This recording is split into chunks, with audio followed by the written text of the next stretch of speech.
So if you're a first time watcher, today is a great time to start. It's a brand new series. It's called All In, taken by our good friend Steve Hall. Buckle up.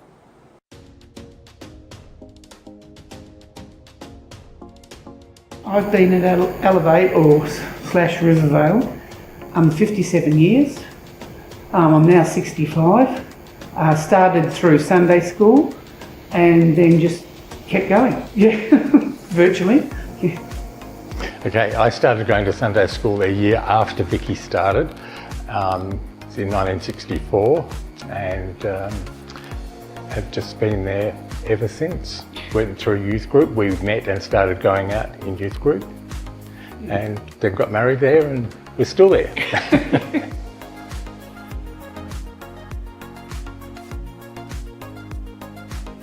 I think it's because that's where God wants us. Over the years there've been times and I guess some opportunities where we could have changed churches. We've lived in a different area for a little while, but it's always seemed that God wanted us there, and so we've just stayed there and that's where we are.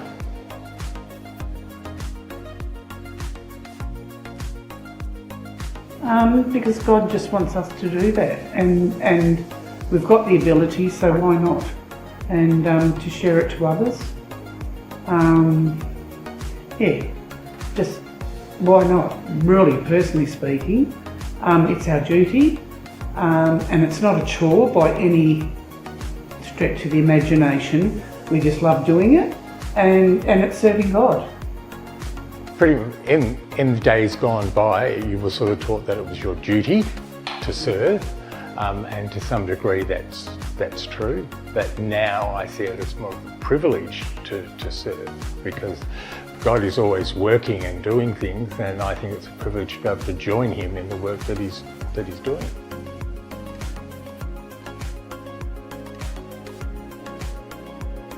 Yeah, I'm really excited because we've got so many opportunities. Most people are on the right page and we're heading in the right direction. And like I said, there's heaps of opportunities coming. God's leading us, and that's the main thing. We're going forwards, not taking 10 steps backwards.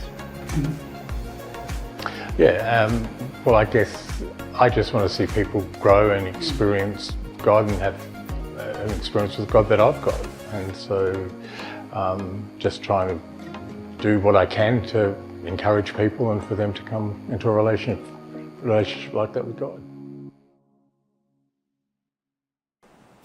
Hi, great to be here as we start a new series of All In. But before I start, let me ask you a question that you probably heard a number of times over the last month was, how was your Christmas? I've been asked that so many times. The first thing people come is not how are you, was how was your Christmas?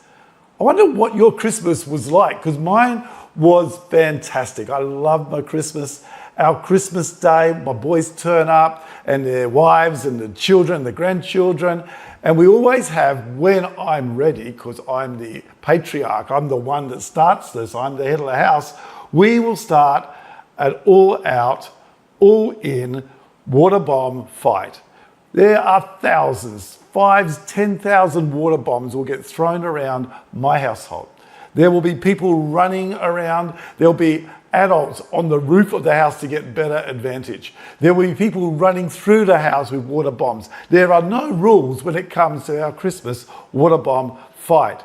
And everyone's involved, the grandchildren, the adults, myself, we use bombs, we even got out, you believe it or not, we got out the high pressure sprayer just to make sure everybody was wet. I loved it. It's crazy. But not everybody's like that. As I've been talking around, I've discovered that there's been some horror Christmas stories where families have got together and that skeleton in the cupboard comes out once again. Or maybe there's that conversation that everybody's trying to forget, but it's going to come out. Or there's been families that have had disagreements going on for years and they come out. And what I heard as I've been talking around is there is some tensions in families. And even though you can be in a crowd, you can feel so rejected. You can feel so lonely. You can feel like, you know what? I don't know if I want to be here. You know, if you go back into the Bible, which is we use as our foundation in the church, you go right back to the beginning in Genesis. And there's that account of the creation of the world. And God's there busy. He has made the animals in his dens back and goes, you know what? I'm pretty good. I made that. Good stuff. Made the trees, made the stars, all that stuff. And all the time he kept going, yeah, that's pretty good. Got to make man in his own image. He was pretty proud of that because then he said, well, you know what? That's very good. I made that. But there was one thing that wasn't good. One thing that he stood back and goes, nah, that hasn't made it. That's not good. And it was one thing and one thing only. And that was man was alone. You see, the one thing that is not what we were created for was feeling alone, feeling rejected, feeling isolated. And yet we find that that is a pandemic in society today. It's a pandemic that's gone through that there's no needle for. Let me just give you some stats. I was reading this up the other day. It says 1 in 4 Australians, that's people that live in the lucky country, feel alone. It also said that many Australians, especially younger Australians, report anxiety about socialising. Mate, that's crazy. That even in socialising, even trying to connect with people, I'm feeling anxious. 30% don't feel part of a group of friends. That is crazy. Lonely Australians have worse physical, mental health and are more likely to be depressed. 80% below 18 feel loneliness. 40% of people over 50. We're not even going to start talking about our seniors. You see, loneliness is right in our society, even though there's lots of people around. And loneliness comes out in a number of ways. We find that drinking alcohol is one way of trying to deal with my loneliness. Alcoholism created by this sense of covering up my loneliness. We also find that depression and even some of our behaviours, you know, that person you have in the office that is constantly talking or constantly trying to be the centre of attention or needing to be in control, probably because deep down there's this real sense of I need to be valued, I need to be accepted. Rejection and loneliness is a tough thing. And yet when I look at that, in this digital world where communication is on its highest form, yet we find that with the use of social medias, especially, or even smartphones, people still not communicating, people still not engaging. But see, God had a plan on this. He had this great plan. He decided, he said, what I'll do is I'll make someone for you. I'll make you a bride. Here's an interesting one for you, especially if you belong to a church or a Christian community. God's answer to loneliness is his bride. It's the bride of Christ. It's his church. You see, this loneliness that is in our society, God's created a community to actually overcome that. But not just a community of people that have common, but a community that actually will love one another as I have loved you. So I look at this and I go, wow, here is the greatest call of the church. It's the greatest call of those who believe in God and have a relationship with him is you've got an opportunity of dealing with this epidemic. You were designed for this. You were made for this. It's what we are supposed to all get into. But I want to take you to a story. I want to take you to a dinner table. It was set over 2,000 years ago. It's in Jerusalem. And it's around this table where these guys called Pharisees. Now, these are rabbis who have studied the law, and Pharisees, different to Sadducees, Pharisees focus very much on the law that was given to Moses, 10 Commandments, all that gig. They focus on that, and they came up with all these other rules to help us fulfill the 60 rules.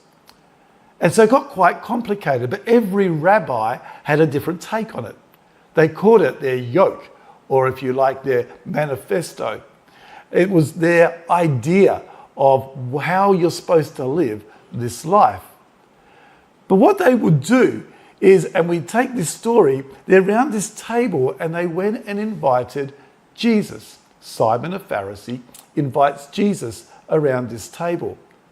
And I want to suggest, because evidence shows that this was quite early in Jesus' public ministry, it was there to really test him out, to see what this rabbi, because he was a rabbi at the age of 30, what this rabbi had to say. What was his thinking? What was his understanding of the law? So they were really testing him out. And Jesus is at this meal table. It would have been quite public, so others were watching in, having this meal, but also a conversation about the law. And I want us to pick it up in Luke 7. We'll go to the story. If you want to follow me, look it up because it's a great story. But Luke 7:37, it says this: one of the Pharisees asked Jesus to have dinner with him. So Jesus went to his home and sat down to eat. When a certain immoral woman from that city heard he was eating there, she brought a beautiful alabaster jar filled with expensive perfume. Then she knelt behind him at his feet, because his feet would have been behind as they leant down at the table, weeping. Her tears fell on his feet. She wiped them with her hair. Even that is crazy, because a woman would not bring her hair down. That was embarrassing. That was disgusting. That was not the right cultural thing to do. But she used her hair to wipe his feet. Then she kept kissing his feet and putting perfume on them. Imagine the Pharisees sitting around checking this out and going, wow, what is happening here with this rabbi? When the Pharisee who had invited him, that's Simon, saw this, he said to himself, if this man were a prophet, he would know what kind of woman is touching him. She is a sinner. You know, everyone talks about this alabaster jar, and it was pretty significant what she did with that. But I want us to go and consider this woman. What was this woman doing? Who was she? She doesn't have a name. We don't know a lot about her except she was a sinner. Well, we're all sinners, but you see, in that terminology, that meant that she was an outcast. She wasn't acceptable. Many have suggested that she was probably a prostitute. No real evidence on that, but you could read into that and say, yeah, that would make sense, especially with the other things that happened around that table. So here's this lady who's obviously carrying a lot of hurt, because when she sees Jesus, she just pours all that emotion all over his feet. This lady was carrying some pain, carrying some hurt. I would suggest probably even carrying a real heart of rejection. After all, she would have been rejected from the community because she was a sinner. Sinners weren't allowed in. What was she doing there? You know, the thing is, she was a prostitute. I don't believe that would have been her initial choice. I don't think she went to the careers day at year 11 and 12, where there was all these booths around telling you could go to university, come to the army, go to the Navy, all these booths that we set up at career days with options. You know, come do an apprenticeship. And there is the red booth. be a prostitute. I don't think that happened. Or be an alcoholic. People don't choose that. So what happens? How did she get to a place of being such an outcast as possibly a prostitute?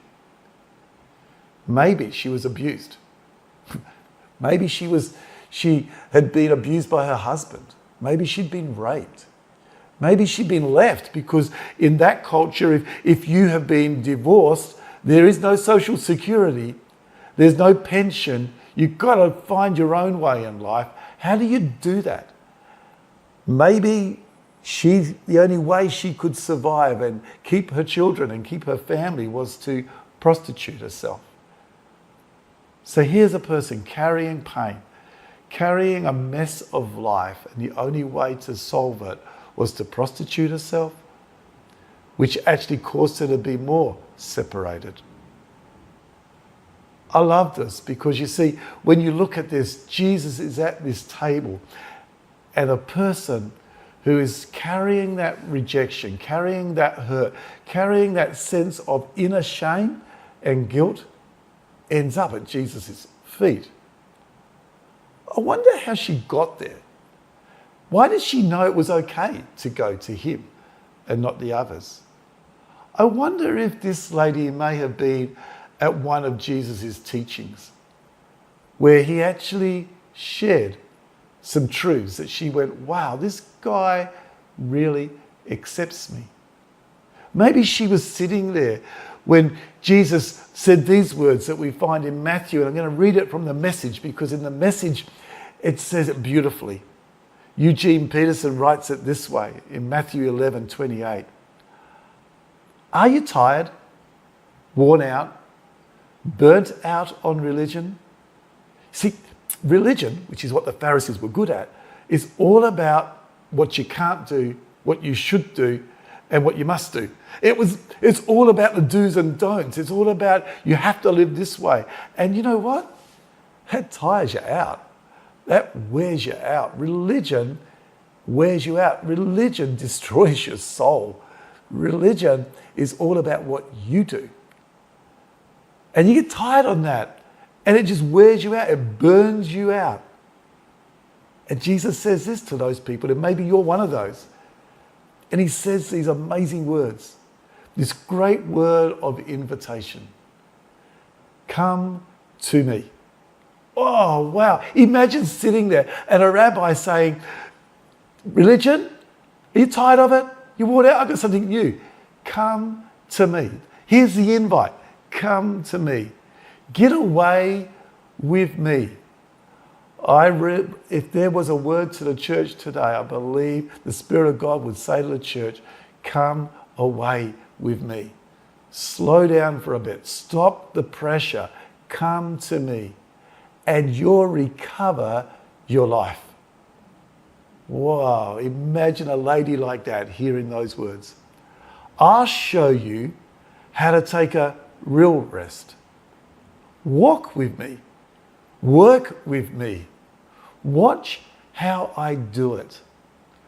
Learn the unforced rhythms of grace.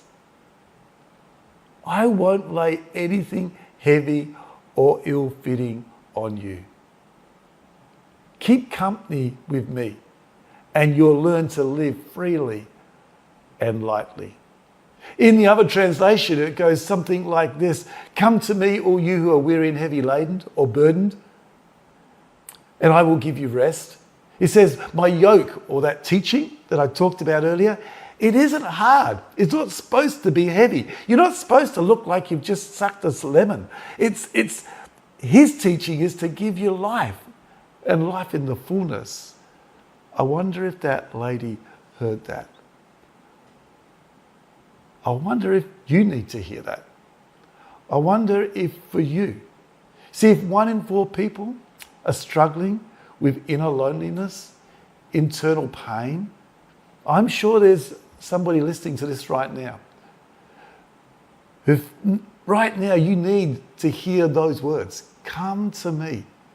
It's not about do's and don'ts. It's about an invitation. It's an invitation to come. And listen to what Jesus then went to say at the end of that in Luke 7:48. Jesus said to the woman, your sins are forgiven. Those things that separate you from everybody, those sins that are keeping you away, those sins that are isolating you, they're forgiven. They're forgiven. They're got rid of. You can come now and rejoin. The men at the table said among themselves, who is this man that he goes around forgiving sins? Let me tell you who he is. He's God. He's Jesus. But Jesus said to the woman, your faith has saved you. Now go in peace. I bet that lady needed to hear that. Come to me first, take the load off your shoulders, and now go in peace. I want to just leave you in this part of the message with this invite. Are you broken? Are you hurting? Are you feeling lonely? Are you struggling with shame? Are you struggling with grief? Then the invitation is to come. You're welcome. You haven't got to do anything. You just got to come and believe. And I see it happen so often with those who are caught up in addiction, who are caught up in pain, who are caught up with the shame of their actions, suddenly come to a relationship with God and lights come on and the peace enters. But here's the second invitation. Just yesterday I was talking to a friend, a new friend actually. We were sitting around introducing ourselves to each other and he said, oh, you were up in Kalamunda, which is the area I used to pastor in. Said, my wife, who didn't come from a believing family, who didn't come from a family that had any sort of Christian faith or belief, actually discovered God and she didn't know where to go. So she actually came and sat on the steps of your church, wondering whether she was welcome or not. And she left there. Isn't that crazy? Wondering if you're welcome. People shouldn't wonder if they're welcome into the very place that's there to actually break the pain of loneliness, rejection and hurt.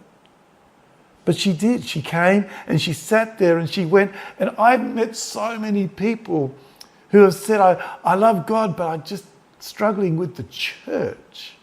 I don't feel accepted because I've been divorced, or I had a child out of wedlock, or I had a certain beliefs about sexuality, and I don't feel welcome. And yet that's not what I hear around that table with Jesus, where he says, you're welcome, come.